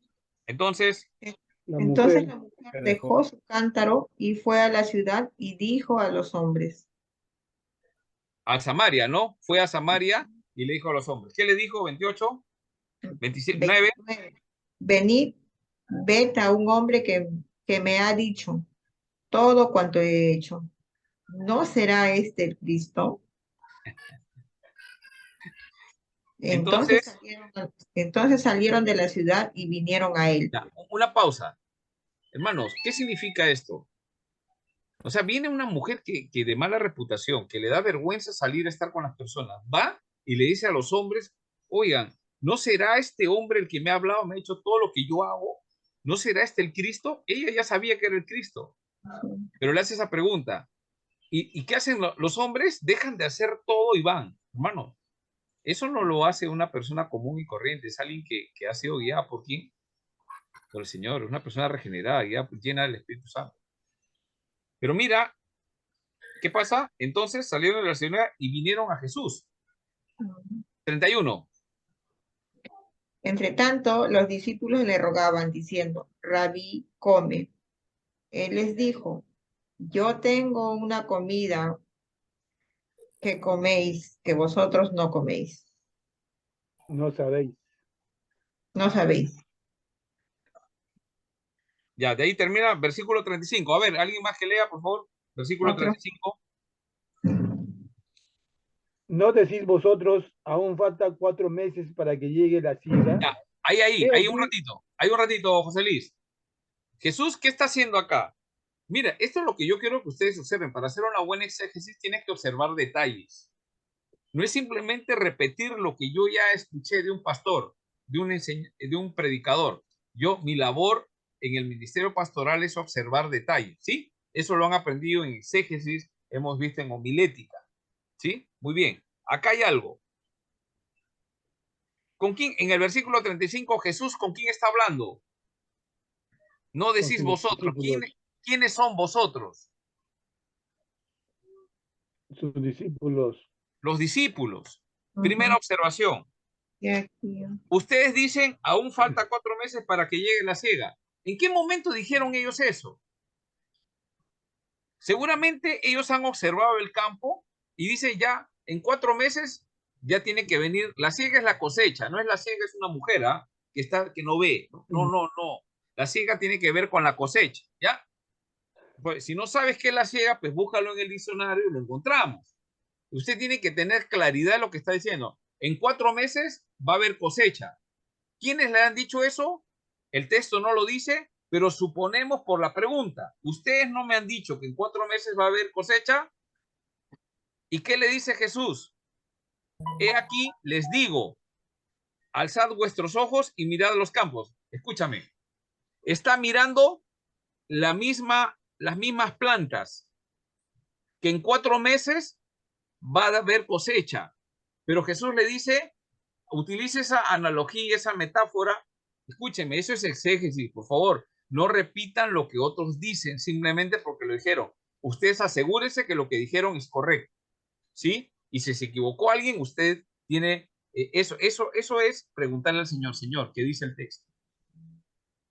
¿Ya? Entonces le dice, alcen vuestros ojos alce sus ojos y miren, creo ahí sale la canción. No sé con qué tonalidad se la habrá dado. Y dice, miren los campos. Los campos en 4 meses recién va a dar cosecha. En ese momento todavía no. Entonces, a lo que se va a referir no es al campo, porque en 4 meses va a dar la cosecha. Samaria. Porque ya están blancos para la siega. O sea, ya el fruto de esas plantas ya están blancos. En 4 meses va a haber cosecha. Y el que ciega, versículo 36, el que ciega, ¿qué recibe? Salario. Recibe salario. Y recoge fruto para vida eterna. Ahí Jesús está pasando de la metáfora, está pasando a una realidad. Esa cosecha que se va a dar en 4 meses, esa cosecha material, ahora él lo está pasando. Mira, hay que entender cómo predicaba Jesús, cómo enseñaba Jesús. Y dice, el que ciega recibe salario y recoge fruto para vida eterna. Ya está hablando de una cosecha espiritual, para que el que siembra goce juntamente con el que ciega. El que siembra se goza ¿con quién? Con el que recoge el fruto. ¿Por qué? Versículo 37. Porque en esto es verdadero el dicho, uno es el que siembra y otro es el que ciega. Yo os he enviado a cegar lo que vosotros no labrasteis. Otros labraron y vosotros habéis entrado en sus labores. Versículo 39. Y los samaritanos, y muchos de los samaritanos de aquella ciudad creyeron en él por la palabra de la mujer que daba testimonio diciendo, me dijo todo lo que he hecho. Entonces, versículo 40, observa, vinieron, ¿qué cosa? Los samaritanos a él. ¿Quiénes vinieron los samaritanos? ¿A quién vinieron? A A Jesús. Jesús. ¿Quién les habló? La samaritana. Mire, o sea, ¿qué tal poder convencimiento, no? Mm. ¿Qué le habrá engañado? Vamos a hacer una fiestita con unas amigas allá. ¿Así los habrá sacado? No. No, Con Le la dijo, verdad. lo he visto al Ya Cristo. estaba, visto el que me ha dicho. Entonces vinieron los samaritanos a él y le rogaron que se quedase con ellos y se quedó Jesús ¿cuántos días? 2 días. Y creyeron muchos más por la palabra de él y decían a la mujer, ya no creemos solamente por tu dicho. O sea, la gente estaba creyendo por lo que ella ha dicho, hermano. O sea, no. Eso es un exégesis. O sea, acá el personaje principal definitivamente siempre es Jesús, pero está utilizando a la samaritana. Jesús le habla lo que para que ella crea que es el Cristo, no para avergonzarla, porque esta mujer avergonzada no le faltaba más. Ella pensaba que Jesús le iba a avergonzar. Ya conocen la conversión previa. Jesús, ¿qué hizo? ¿La avergonzó o la salvó? Salvó, pastor. Oh, Pastor, El que tiene un encuentro con Jesús, ese es un principio. Podemos sacar varios. El que se encuentra con Jesús, verdaderamente, su vida nunca va a ser igual, sea lo que sea. Así tenga 50 maridos. Entonces, el enfoque de Jesús no es ir sobre el pecado, sino es ir a perdonarle el pecado. Y para eso necesita la obra, el convencimiento de él y el Espíritu Santo. Definitivamente, el Espíritu Santo convenció a esta mujer de su vida, ¿no? No explica que haya arrepentimiento, que hubo una oración, nada, pero vemos los resultados, ¿no? Una mujer convertida habla a los samaritanos. Ahora, ¿cuál es el problema del contexto acá?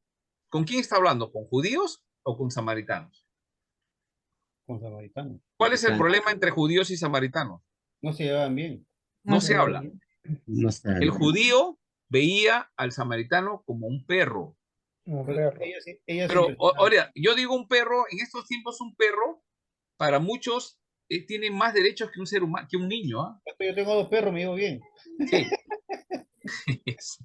No, pero en estos tiempos un perro es algo doméstico, bonito, y muchos perros viven mejor que una persona. Yo conozco situaciones de niños que están viviendo debajo del puente, abandonados. Si tienen una discapacidad es peor el abandono. Pero a veces un perrito que tiene una discapacidad lo adoptan, lo crían, le ponen todo para que el perrito viva. Y a veces en estos tiempos, ¿no? Por eso que pero en los tiempos de Jesús el perro era un animal inmundo. Por esa razón, los judíos y los samaritanos, los judíos veían a los samaritanos como perros. ¿Por qué? Porque en el tiempo de la deportación ellos se habían mezclado con no judíos, con gentiles. Entonces era una raza, eran como criollos, ¿no? Entonces eso sí, es verdad que prohibía la Biblia, pero justamente por eso es la separación, esa diferencia. Pero Jesús, escúchame, va al encuentro de los samaritanos.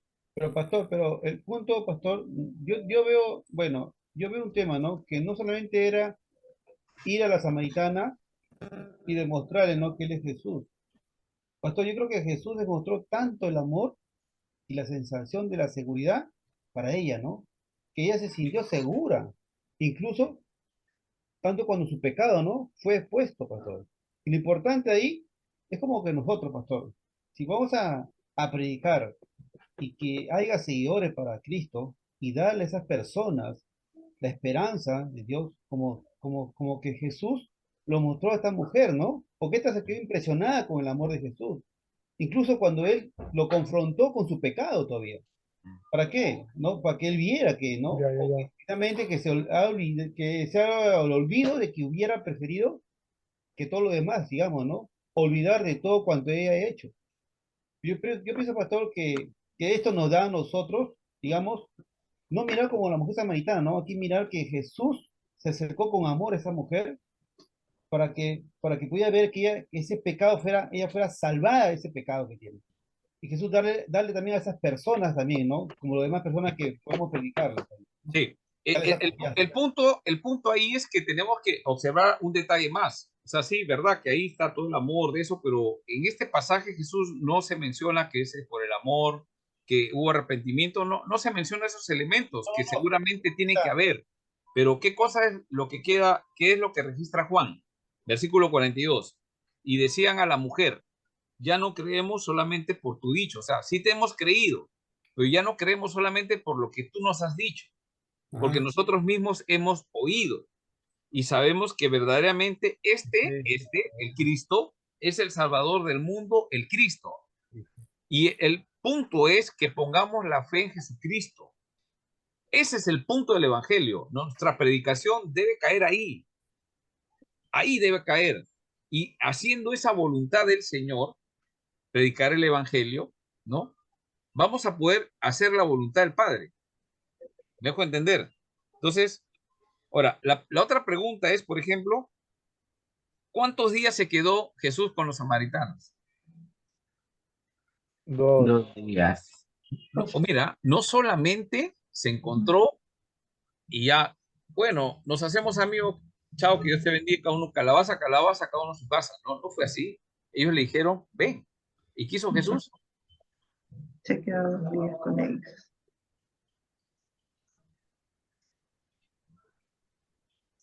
Entonces, los 12, ¿a dónde fueron? Lo esperaron en el pozo.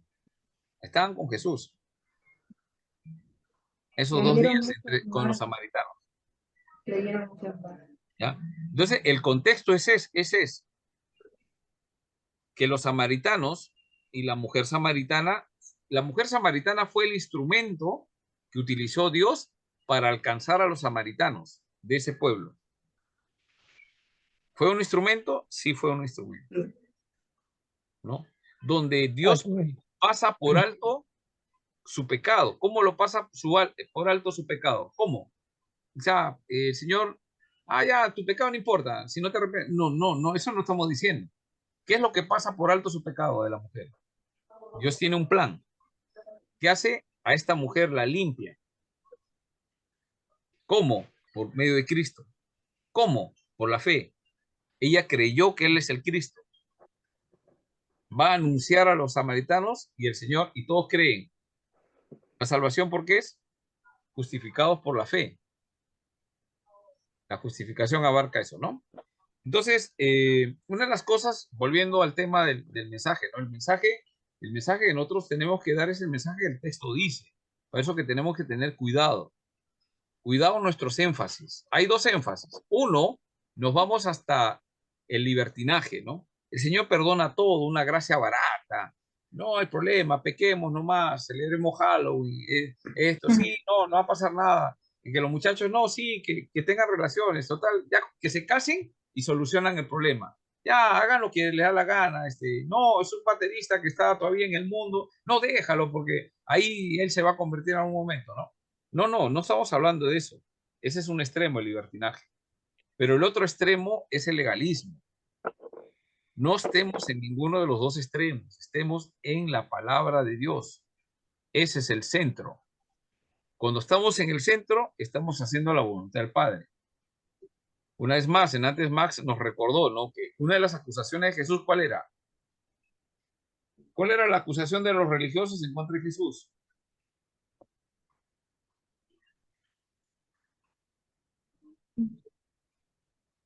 A ver, hermanos, ¿cuál era la acusación de los religiosos, de los fariseos a Jesús? En antes lo dijo Max.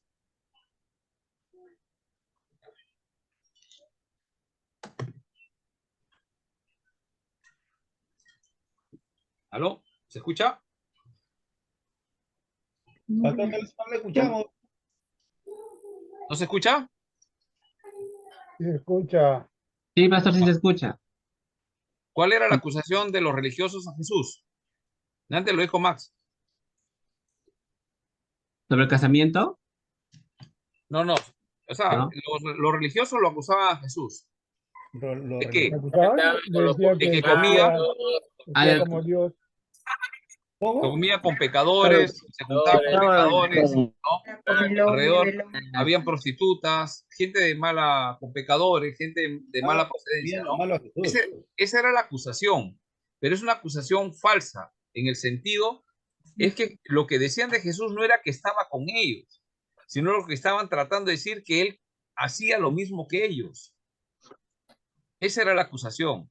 O sea, para los judíos, estar con un pecador era abominación. Ellos escupían, les daba asco estar con alguien que era pecador, así de simple. Y Jesús estaba con ellos y lo acusan. Entonces Jesús dice que yo no he venido por los sanos, he venido por los enfermos de la casa de Israel, ¿no? Y es otra analogía para hablar sobre el pecado, ¿no? Lo compara con una enfermedad, ¿no? Entonces, eso tiene que quedar claro, ¿sí? En nuestro ministerio pastoral tenemos que tener cuidado. Entonces, ¿qué tenemos que hacer, por ejemplo? Con esto terminamos esta parte. En la práctica, en el púlpito no se predica y se ataca, se trata un problema de una persona, una pareja o de alguien. No se trata ahí. Ese domingo, no, ¿sabes cuál es el problema? Cuando el pastor, el predicador es desordenado, no sabe qué predicar. Entonces, lo primero que le viene, se enteró el chisme de Magali. Lo primero que hace es comentarlo el día domingo. Estamos peor que Magali, hermano. No, no hagamos eso. Tanto ministerio, tanto santidad, tanto. Y lo que están haciendo es llevar cosas que no tienen por qué solucionarlo. ¿Sabes por qué? Porque la persona que está ahí se va a avergonzar. Eso sí ya es algo, no se trata ahí. ¿Dónde se trata? Eso se trata en consejería pastoral con la persona. ¿Sí? En sanar las heridas. Sí. De ahí se le ayuda ese proceso, ¿no? Para ayudarlo a restaurar, a salir de eso, para que deje ese pecado, ayudarle, orar, estar con esa persona, dedicarse, ayudarle, hasta lo que se pueda, ¿no? De repente la persona no quiere dejar, pero bueno, ya no se puede hacer más. Pero ahí es el tema donde tratar, ¿no? Entonces, tengamos mucho cuidado. Queremos tratar un tema desde el púlpito, no lo haga. Eso es incorrecto. Eso no es la voluntad del Padre. ¿Sí? Muy bien. Entonces, ahora, eso quiere decir que no hablemos del pecado. Tenemos que hablar del pecado si el texto que estamos exponiendo lo dice. Si el texto no habla de pecado, no habla del amor de Dios, usted no predique del amor de Dios, aunque el Señor es amor. De repente algún atributo está basado en el atributo que dice ahí. Por ejemplo, en el texto de la Samaritana. El texto de la Samaritana. ¿Cómo es Dios según el texto? En Juan 4, en los textos que hemos leído, ¿cómo es Dios? ¿Cuáles son los atributos del Señor? No enseñanzas.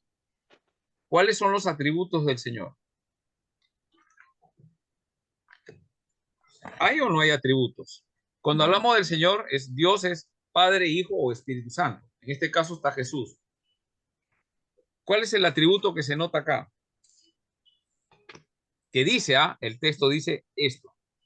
Ya sabemos que es amor y que lo ha hecho por amor, pero el texto no habla de amor. ¿Estamos de acuerdo? No vamos a negar que el Señor es todo por voluntad, por amor, etcétera, pero no habla del amor, ¿sí? No es un texto que usted utilice para hablar del amor de Dios por la samaritana.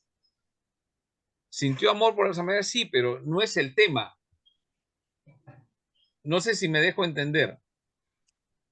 No dice el texto y Jesús amó o habló del amor. Usted quiere hablar del amor del Señor por una mujer, por una dama, una mujer de mala procedencia, la samaritana no es el punto. Usted tiene que utilizar otro texto. ¿Cuál sería el otro texto?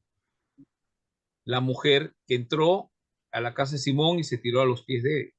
Ahí sí Jesús dice, ¿por qué esta mujer hace esto? Porque ama mucho, porque se le perdonó pecados, habla de pecado.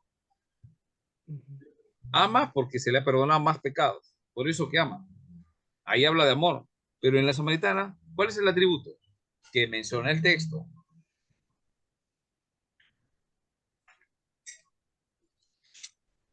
A ver.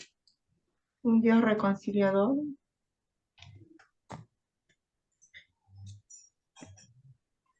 Versículo 24. ¿Cómo es Dios? Usted hace la pregunta, ¿cómo es Dios? Y sale la respuesta. La respuesta es el atributo. ¿Cómo es Dios? Es espíritu. Dios es espíritu. Es espíritu. ¿Es un atributo el Señor? Sí. Dios es espíritu. ¿Qué más? Otro. Versículo 26. Jesús le dijo, ¿yo soy qué?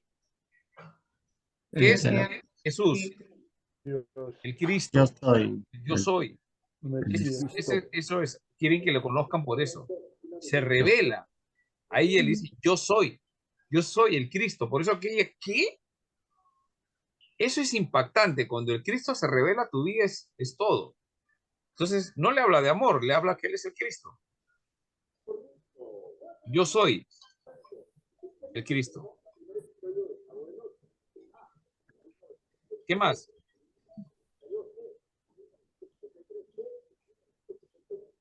Un atributo de Jesús.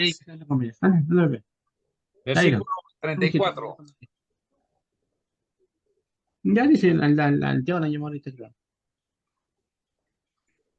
¿Cuál es el atributo de Jesús en diferencia al Padre? Versículo 34. Que haga la voluntad del Padre. ¿Cuál es el atributo de Jesús? Hacer la voluntad del Padre. ¿Te das cuenta?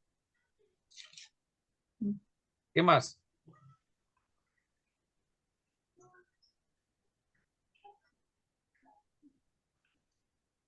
Y el último versículo, el 42, ¿no? Jesús es el Salvador del mundo, el Cristo. Pues ese es importante. Ese es el centro. Jesús se quiere revelar a la samaritana como el Cristo, el Salvador del mundo. Pregunta, ¿lo logra? Juan dice que sí. Sí lo logra, por eso que lo registra. ¿Cuál es el propósito de Juan en escribir el capítulo 4 y contar a la samaritana? ¿Cuál es el propósito de que Juan registre este episodio? ¿Cuál es el propósito de Juan? Que la gente conozca que Jesús es el Cristo y para que creyendo tengan vida en su nombre. Propósito. ¿Tiene propósito en este texto de hablar del amor? No, no lo habla, eso lo habla en Juan 3. En Juan 3 habla del amor, pero en este texto 4 no habla de ese amor, aunque Dios es amor. Entonces, la exégesis nos ayuda a centrarnos en la idea principal del texto. ¿Sí? Muy bien. Entonces, ya son 8:37. Vamos a descansar un rato, a hablar de una pregunta, porque en la segunda parte vamos a ver un poquito más el tema de la teología pastoral, pero con respecto a lo que la iglesia hace. Porque si el pastor, un pastor en una iglesia, no sabe lo que tiene que hacer la iglesia, está más perdido, que Marco. Buscando a mamá. Sí, buscando a su mamá. Está más perdido que Marco, hermano. No sé si alguien ha visto Marco. Bueno, Creo que, bueno, Wilson es muy joven, ¿no?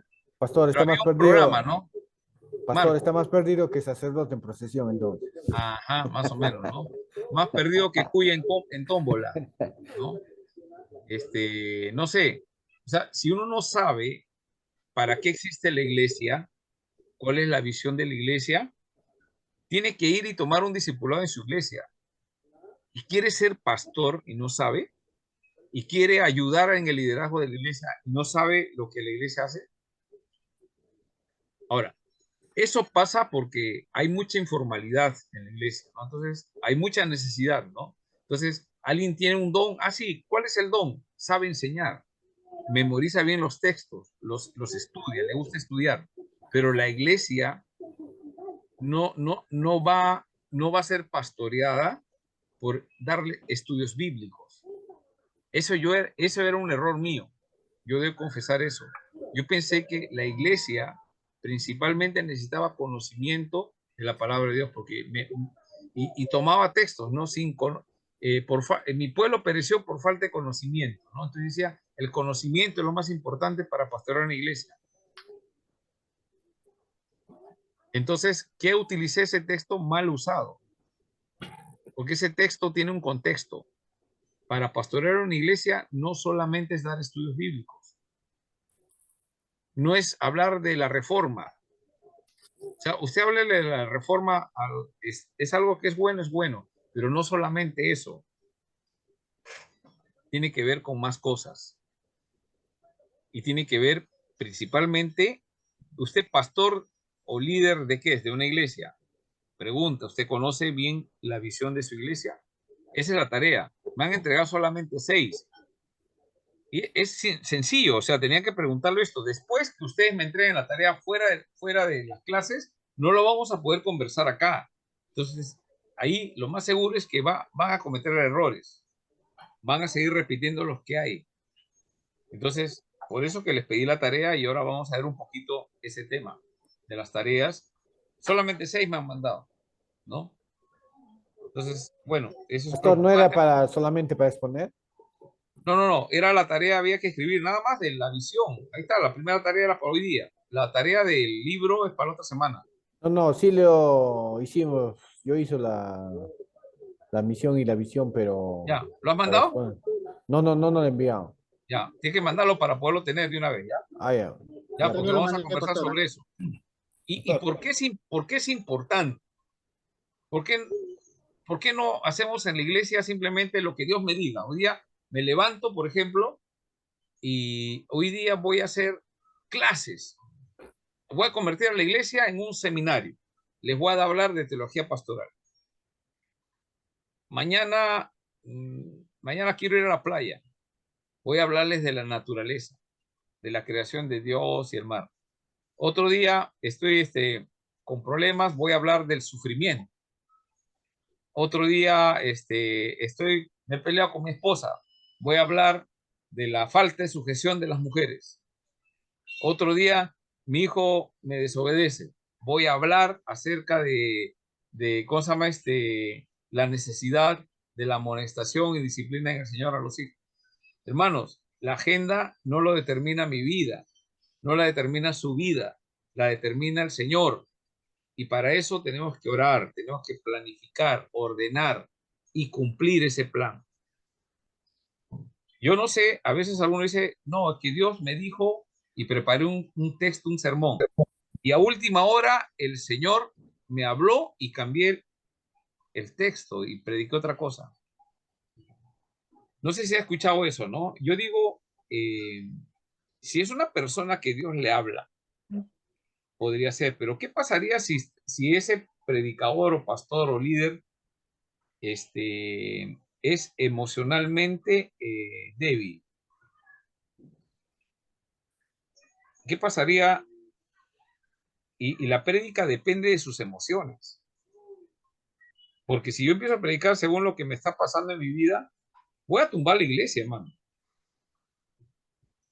Voy a tumbar la iglesia. ¿O no? ¿Acaso toda la iglesia necesita corregir a los hijos? Entonces es una labor importante, ¿no? El pastor debe hacer un plan de predicación. Es importante. En casa del Señor estamos predicando Juan. Ya el domingo pasado hemos llegado a Juan 19. A mí me toca este domingo predicar Juan 20. Eso es ordenado. Que de repente el día domingo llego, no, el Espíritu Santo me habló que predique, no sé, teología pastoral, ¿no? La Samaritana, Juan 4, que vuelva a predicar Juan 4. Y yo ya prediqué eso ya. Me toca Juan 20. ¿Qué tengo que hacer?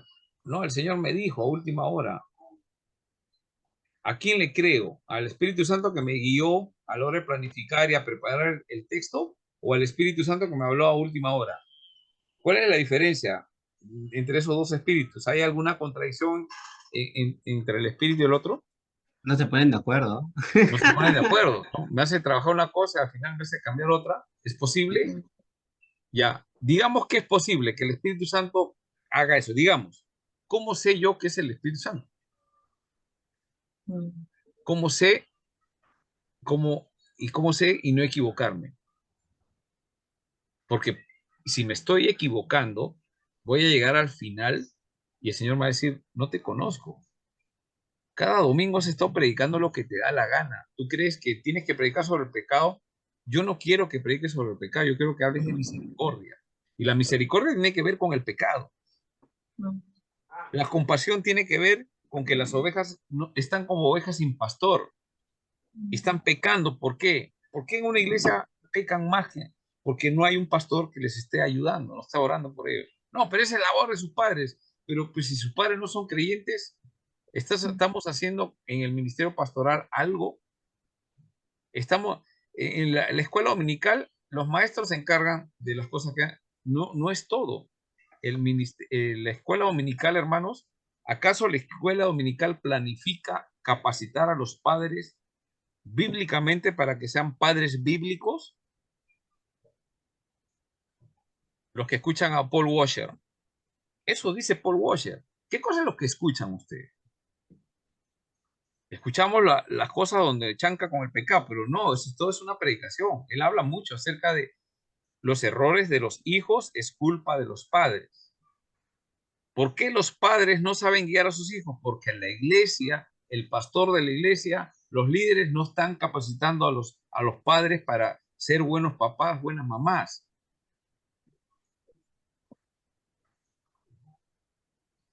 Entonces, el ministerio pastoral no es un juego, hermano. Es un privilegio, es bien cierto, pero es una labor que hay que conocerla. Ahora, nosotros no somos superhombres ni nada, ¿no? Pero si sabemos lo que tenemos que hacer, empecemos a hacer lo que tenemos que hacer. El Señor no nos va a amontonar de tareas que no podamos hacer. Empecemos a hacer lo que hay que hacer. Hay que eliminar de hacer lo que no tenemos que hacer. No predique lo que usted quiera, predique lo que el Señor quiere. ¿Me dejo entender? Amén. Ahí está el punto, ¿no? Entonces, no, nuestras emociones, hay muchas emociones que a nosotros nos pasa, hermano. O sea, hay cosas que a mí me fastidian, ¿no? Veo a alguien que le estoy enseñando y de nuevo lo veo en la misma. Y justo me entero el domingo en la mañana antes de entrar al culto.